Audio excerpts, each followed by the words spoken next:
right, all joking aside, that hurt my eyes. All right, guys and ladies. All right, guys and ladies. All you ladies out there that are trying to take away these jobs from us men that want to build a vending business. Anyway, welcome, ladies, to a job that I hope that you will love, as I have found to love this business. So anyway, I got a couple of comments, and I just thought I'd share those comments with me. I'm in a new location. As you can see, I've got machines behind me, little gumball machines behind me. All right, one of the questions someone asked me, one of the statements they said is, I was talking about how if you have 100 vending machines, you can make $1,000 profit per month.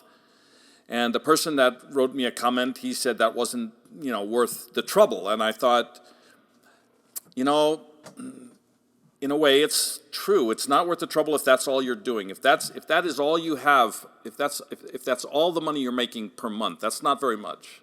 You can't really live on $1,000. Not in America. Maybe in some third world country, but not in America. You need more than that. So what I'm talking about when I say if you have 100 vending machines, you can make $1,000 a month. Well, the way I come up with that number is when you Google the national average for bulk candy vending machines, which are the candy machines that you see behind me, it'll tell you that you will make $10 a month profit on average. Now, some vending machines will make me $2 a month profit, and some will make me $40 or $50 a month.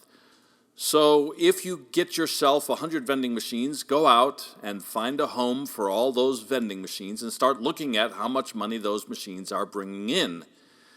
And if some machines make you $5 a month, put them on the back burner and just ignore them for 2 months. Some that are making $40 or $50 a month, you want to pay a lot of attention. You really want to give them good service because you don't want to lose that location. And what do you do with the smaller locations? Well, what you do is you go out knocking on doors and do what you did in the beginning, whether you hire a locator or whether you do it yourself.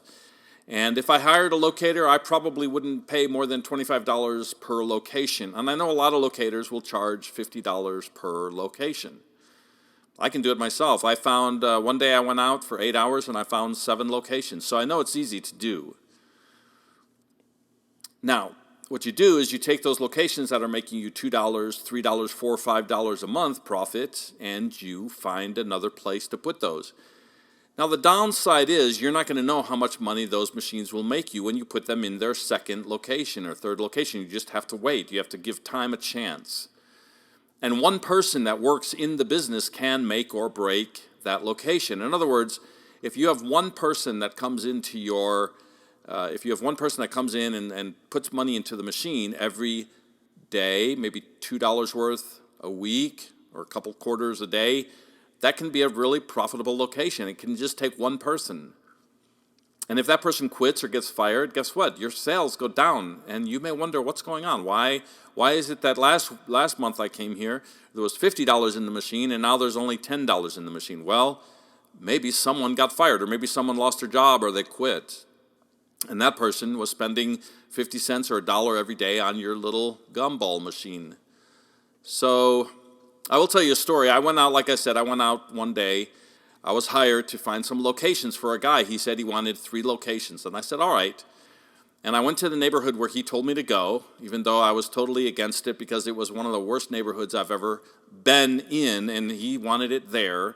So I thought, well, he's paying me. I'm the employee. I'll go find him some locations. I got up early one morning and I went out and I went to his neighborhood where he wanted his machines, and I spent 8 hours and I found 7 locations. Now, what I did was in my mind, I figured, okay, out of these 7, I kind of ranked them A, B, C, D, E, F, G, and the best would be the A and the worst would be the G. So what I did was I took the top 2, okay? Where's my video camera? Everything's backwards.